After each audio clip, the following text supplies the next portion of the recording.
पहनी हो ना मांग भरी हो तो और वो निकल कर जाए तो उसको कौन पहचानेगा कि ये शादीशुदा है। तो हो सकता है कोई आपसे कह दे कि हम कैसे मान लें कि आपके अंदर शंकर है, पहले प्रकट करके दिखाओ। भाई पत्थर में अग्नि है तो घर्षण करा, अग्नि प्रकट हो गई। लकड़ी में अग्नि है, लकड़ी को घर्षण करा, अग्नि प्रकट हो गई। शरीर में अग्नि तत्व है, घर्षण करा, हथेली गर्म हो गई।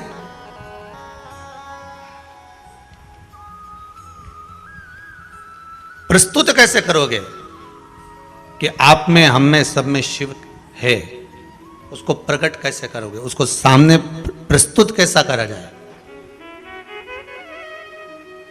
तो स्कंद पुराण में कहा, जहां पर श्री सत्यनारायण भगवान की कथा स्कंद पुराण में लिखी गई, उसके प्रथम में वर्णन किया गया कि 24 घंटे में से आप 1 मिनट भी आपकी वाणी पर अगर सत्य वचन आया है तो समझ लेना कि शिव आपका है और शंकर आपके अंदर समाहित है।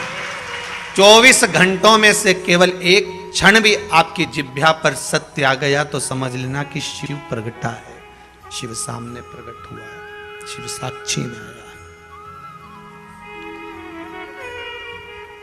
अब एक व्यक्ति ने कहा मैं तो 24 घंटे ही झूठ बोलता हूं। हमने कहा देखो सत्य निकला कि नहीं निकला। एक व्यक्ति बोला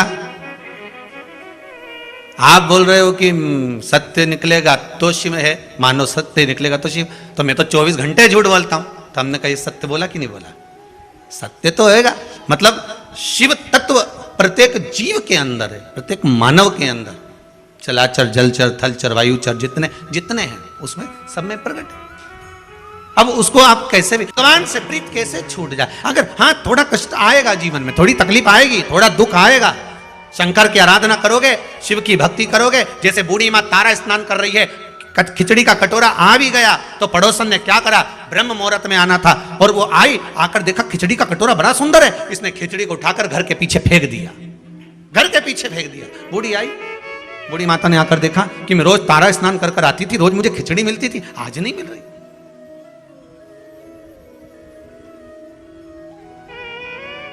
प्रतिदिन की दिनचर्या में थोड़ा बहुत अगर परिवर्तन हो जाता है तो आपको भी लगता है कि परिवर्तन हुआ क्यों।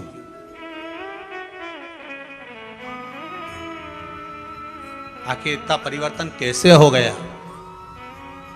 रोज प्रतिदिन पत्नी ताने पर ताना दे, कुछ भी बोल दे, और एक दिन करवा चौथ के दिन बड़ी मीठी बोले तो आपको लगता है कि परिवर्तन कैसे हो गया एकदम इतना। कहां तवा सीधा, कहां तवा उल्टा। कभी कभी मन में आ जाता है कि इतना परिवर्तन हुआ कैसे, आखिर कारण क्या बन गया इतना परिवर्तन का? क्या हो गया ऐसा कि परिवर्तन मूल हो गया? कारण क्या बना? और वही क्या कारण हो सकता? मैं रोज आती थी तो मुझे खिचड़ी मिलती थी, वो खिचड़ी गई कहां? अब बूढ़ी मां को मिली नहीं। उसने नियम ले रखा था, एक नियम बनाकर रखा था कि जो भगवान मुझे प्रसाद दिए हैं मैं उसी का सेवन करूं, उसी का सेवन। आपसे भी निवेदन है, एक नियम आप ही जिंदगी में ऐसा बनाकर चलो कि मैं रोज भगवान का दर्शन करके जाऊंगा। जब तक सुबह में श्री शिवाय नमस्तुभ्यम नहीं बोल लूं 5 बार, 7 बार, 11 बार, तब तक मैं चाय नहीं पीऊंगा। भले बात से मैं बोलूं पर बोलूंगा जरूर, भले बात से मैं बोलूं पर बोलूंगा श्री शिवाय नमस्तुभ्यम।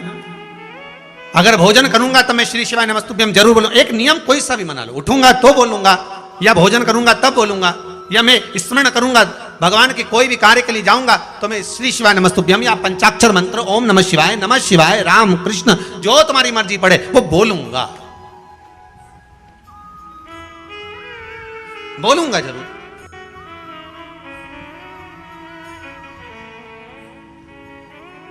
अच्छा, कई लोगों को ये भी रहता है कि हम ये मंत्र क्यों बोलें, हम ये मंत्र क्यों बोलें, हम इसको क्यों जपें। तो तुलसीदास जी ने तो अपनी रामचरितमानस में लिखा है ना, कलियुग केवल नाम आधारा, तुम्हारा मन पड़े उसको जप लो। मत बोलो श्री शिवाय नमस्तुभ्यम, मत बोलो नमः शिवाय, मत बोलो पंचाक्षर मंत्र। राम तो कह सकते हो, राम नहीं बोलो तो कृष्ण बोल लो, कृष्ण नहीं बोलो तो भवानी का नाम बोल लो, तुम्हारी मर्जी पड़े वो बोलो, पर बोलो जरूर, जो मन पड़े वो। एक बड़ा सुंदर भाव पहले सुनने को मिलता था, आजकल तो कम मिलता है, कि जग में सुंदर हैं दो नाम। महाराज बड़ा सुंदर भाव था, जग में सुंदर हैं दो नाम, चाहे कृष्ण कहो चाहे।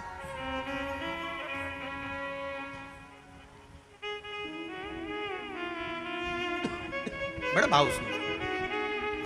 बोलो राम राम राम बोलो, एक बेर शबरी के खावे।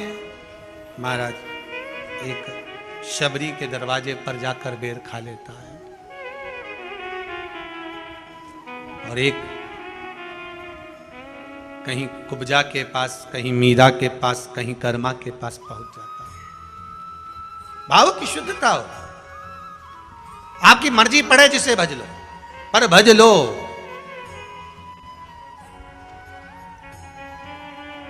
तुम्हारी मर्जी पड़े उसका स्मरण कर लो, पर करो, एक नियम बना लो।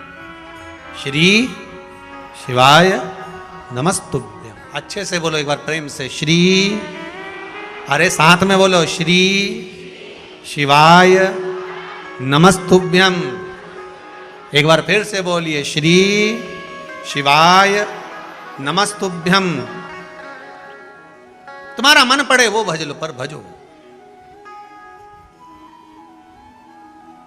वो कहते हैं ना, पानी वही पीते हैं जिनको प्यास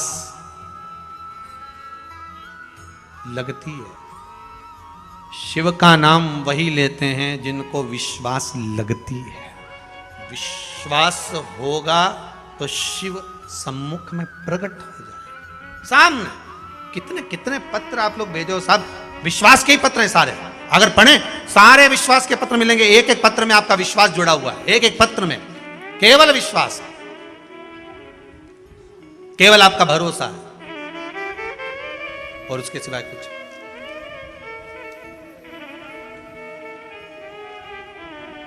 उसके सिवाय कुछ, केवल विश्वास जुड़ा हुआ है। महाराज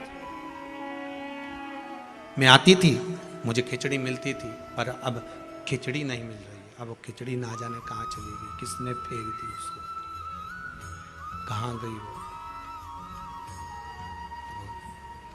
खिचड़ी का पात्र ढूंढ रही है, पर मिल नहीं रहा। ढूंढा गया, मिला नहीं। जब मिला नहीं, आज भूखी रह गई। उसने नियम बनाया था, जो भगवान मुझे भोग देगा वही मैं पाऊंगा। कार्तिक महीने का एक नियम बना लो आप भी, कोई सा भी एक नियम। शाम के समय पर दिया लगाऊंगी मैं, बेलपत्री के पेड़ के नीचे, पीपल के वृक्ष के नीचे, या आंवले के वृक्ष के नीचे। वहां लगाने नहीं जा सकती तो अपने दरवाजे के बाहर लगाऊंगी, तुलसी के क्यारे में लगाऊंगी। ये भी नहीं कर सकती, परिंदे पर दिया लगाऊंगी, जहां पानी का मटका हो, हंडा हो, वहां लगा दूंगी। ये भी नहीं कर सकती तो पूरे कार्तिक के महीने में दरवाजे पर मैं पानी छीटूंगी। इतना तो बना सकते हो कि अपने घर के दरवाजे पर मैं पानी छीट दूंगी, द्वार पर जल का छींटा कर दूंगी। ये भी नियम ना बने तो मैं प्रतिदिन ठाकुर जी को एक तुलसी का दल समर्पित कर दूं। तुलसी का दल। किसी भी महीने के अंतर्गत प्रसंग में आपने नहीं सुना होगा कि भगवान विष्णु और भगवान शंकर का मिलन हुआ, पर कार्तिक महीने की बैकुंठ चतुर्दशी का दिन एक ऐसा होता है जिस दिन शंकर और शिव, शंकर भगवान और भगवान विष्णु का मिलन होता है। एक बात आपको पहले भी कही, सारी दुनिया की दिवाली देखना और उज्जैन महाकाल के उस पावन नगरी में हरिहर मिलन देखना। कहां पर? जम के बोलिए जरा। उज्जैन महाकाल की नगरी में हरिहर मिलन देखना। सारी दुनिया में जितने, पूरी पृथ्वी पर जितने फटाके दिवाली पर छूटते होंगे, उतने फटाके उज्जैन नगरी में हरिहर मिलन के दिन छूटते होंगे, उतने फटाके।